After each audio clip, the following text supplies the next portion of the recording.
स्वागत है आप सभी का वेद स्मृति कृति हिंदी पोइट्री एंड साहित्य में। तो एक प्यारी सी स्टोरी शेयर करना चाहती हूँ कि आजकल हम देख रहे हैं जो हर किसी को तनाव है, हर किसी को परेशानी है। हालांकि छोटी उम्र से लेकर के बड़ी उम्र तक के सभी लोगों को यही नहीं पता कि क्या चाहिए और कहाँ हमारा जीवन जा रहा है। तो हमें फिर से जैसे पहले धर्मयुग, साप्ताहिक हिंदुस्तान और इतनी सारी पत्रिकाएं, चंदा मामा, नंदन, जिन्हें बचपन से पढ़ते हुए बड़े होते थे, तो वो बच्चे इतने तनाव में नहीं रहते थे। लेकिन चलो इस स्टोरी को शेयर करते हैं कि एक गलती जो हम लोग हमेशा करते रहते हैं कि सबसे ज़्यादा कभी थोड़ी सी कोई असफलता हुई या कोई व्यक्ति बहुत उम्र तक पहुंच गया और फिर उसे ऐसा लगने लगता है कि मैंने तो कुछ हासिल नहीं किया, मेरी लाइफ तो बेकार ही चली गई। तो मैं उन लोगों के लिए ही कहना चाहती हूँ कि उनको अपने पृष्ठ को पलट के देखना चाहिए जीवन के, कि कहीं वो जीवन में ये गलती तो नहीं करते आ रहे हैं। और ये छोटी छोटी कहानियाँ होती हैं जो हमारे जीवन को अचानक दिशा दे देती हैं। तो आज मैं आपके साथ जो कहानी शेयर कर रही हूँ, ये वो कहानी है जो मैंने बहुत ही अपने शायद स्कूल टाइम में किसी समाचार पत्र में पढ़ी थी। और उस कहानी को पढ़ के एकदम मेरा दिमाग में कुछ ऐसा स्पार्क हुआ और मुझे लगा कि हाँ, ये चीज़ नहीं करनी चाहिए। तो वही कहानी जिसने मेरी सोच और ज़िंदगी की दिशा बदल दी, जिसने मेरा दृष्टिकोण बदल दिया जीवन के प्रति, और उसके बाद मैंने बहुत कुछ हासिल किया। तो आइए ये सुनते। एक छोटी सी जैन कथा है ये,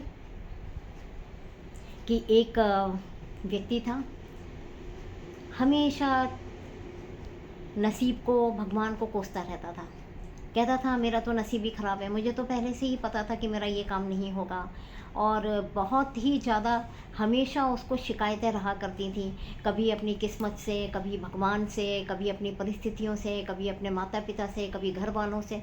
हर किसी से वो नाराज़ ही रहता था। तो एक उसके मित्र ने उसको सलाह दी कि तुम ऐसा करो, थोड़ी दिन के लिए एक शांत जगह पर जाओ और किसी गुरु के साथ में बैठ करके तुम थोड़ा अपने आप में, अपने भीतर देखो, अपने भीतर भी जाने की कोशिश करो, कुछ ध्यान करना सीखो, कुछ करो। तो उसने उसकी सलाह मान करके एक आश्रम में गया। तो वहाँ पे जिसका बड़ा नाम सुना था कि यहाँ पे जो गुरुजी हैं वो बहुत अच्छे हैं, और जो भी लोग वहाँ से आए थे उसने उनके अनुभव भी सुने। तो सभी ने बहुत तारीफ़ की कि हाँ भाई, गुरुजी बहुत अच्छे हैं, और हम भी वहाँ पर गए थे और हमें भी बहुत अच्छा लगा, और बहुत हमें शांति प्राप्त हुई और हमारा जीवन बिल्कुल बदल गया। तो उसे बहुत उत्सुकता हुई कि फिर तो मेरा जीवन भी बदल सकता है। बहुत खुशी से वो अंदर गया और वहाँ पर उसने कहा कि भाई 7 दिन तुम्हें यहाँ रहना पड़ेगा। तो उसने कहा ठीक है, चलो मैं 7 दिन तक, 1 सप्ताह का सभी कुछ नियम उसने मालूम कर लिए थे, और बोला कि यहाँ पर 7 दिन तक रहना है, और जिस प्रकार से विधि में से ध्यान सिखाया जाएगा आप वैसे ध्यान करेंगे। और यहाँ का एक सबसे बड़ा सख्त नियम है कि यहाँ पर मौन रहना है, आपको बोलना नहीं है। और भी यहाँ पर बहुत सारे लोग हैं जो आए हैं तुम्हारी तरह ही, कोई भी आपस में एक दूसरे से बात नहीं करेगा। केवल यहाँ हॉल में आना है, गुरुजी का लेक्चर सुनना है, और जैसा जैसा वो बताएं बस ध्यान करना है, अपने कक्ष में जाना है, भोजन इत्यादि सब तुमको यहाँ पर फ्री मिलेगा। तो बहुत खुशी से रहने गए। बोले ठीक है, मैं प्रयास करूँगा। बोले नहीं, प्रयास नहीं करना है, मौन ही रहना है।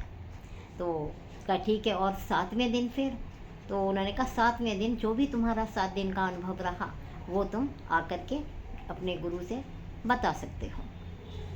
तो उसने मान ली वो शर्त। तो अब एक एक करके 1 दिन बीता, 2 दिन बीता, ऐसे करते करते समय तो कभी रुकता नहीं है। तो 7 दिन निकल गए, और जो प्रतीक्षित दिन था, जिस दिन के बाद उसको जाना था, तो 7वें दिन आया वो। तो गुरुजी ने पूछा बताओ तुम्हारा क्या अनुभव रहा। तो वो कहने लगा कि वो ऐसा है कि जो खाना सर्व किया जाता था ना, उसमें मतलब मुझे ये ऐसा स्वास्थ्य है, उसमें थोड़ा सा जो है तीखा था, मुझे थोड़ी उसमें मिर्च ज़्यादा लगी, और उसकी वजह से मुझे मतलब ज़्यादा ध्यान लग नहीं पाया, ये नहीं हो पाया, वो नहीं हो पाया, ऐसे करके उसने खाने की शिकायत की। तो जब मैंने कहा ठीक है, अच्छी बात है, ऐसा करो, अगर तुम्हें संभव है तो तुम 7 दिन और रह लो, 1 हफ्ते का तुम्हें एक्सटेंशन देते हैं, 1 हफ्ता तुम और रह लो, और तुम्हारे जो शिकायत है वो हम दूर कर देंगे, तुम्हें बिल्कुल फीका बिना मिर्च का खाना दे देंगे, अलग से दे देंगे, जितनी डालना हो उतनी डालना। तो गुरुजी ने उसको 1 सप्ताह का समय और दिया,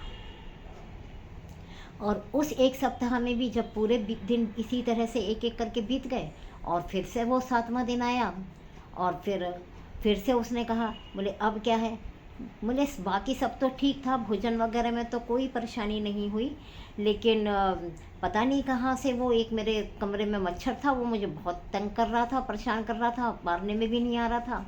और फिर उसने मतलब यही शिकायत करके ये करा, तो फिर गुरुजी ने उससे कहा कि तुम्हें 14 दिन हो गए यहाँ रहते हुए, और उसके बावजूद भी तुम्हें ने जो सारा टाइम तुम्हें एक सिखाया गया, तुमने उसके बारे में कोई बात नहीं की। जब तुम हॉल में आए, तुम्हें जो ध्यान की विधि सिखाई गई, तुम्हें जो ध्यान करना सिखाया गया, उसका तुम्हें क्या अनुभव हुआ, तुम्हारे भीतर तुम गए या नहीं गए, तुमने इंस्ट्रक्शंस को फॉलो किया या नहीं किया, उसके बारे में तुमने कुछ नहीं बोला, और तुम बस शिकायतें ही किए जा रहे हो जब से आए हो यहाँ पर, जबकि ये सारी सर्विसेज, ये जो भी सेवाएं हैं तुम्हें फ्री मिल रही हैं, इसका तुमसे कोई चार्ज नहीं लिया गया है।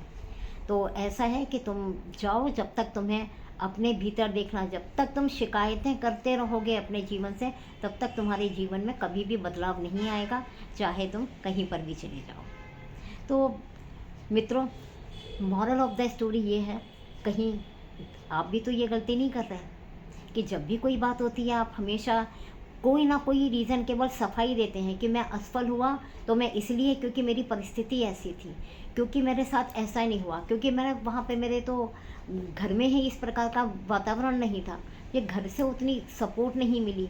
तो कुछ ना कुछ हम हमेशा शिकायत करते रहते हैं कि हमारे घर में ऐसा है, कभी भगवान को दोष देते हैं, कभी किस्मत को दोष देते हैं, कभी परिस्थितियों को दोष देते हैं।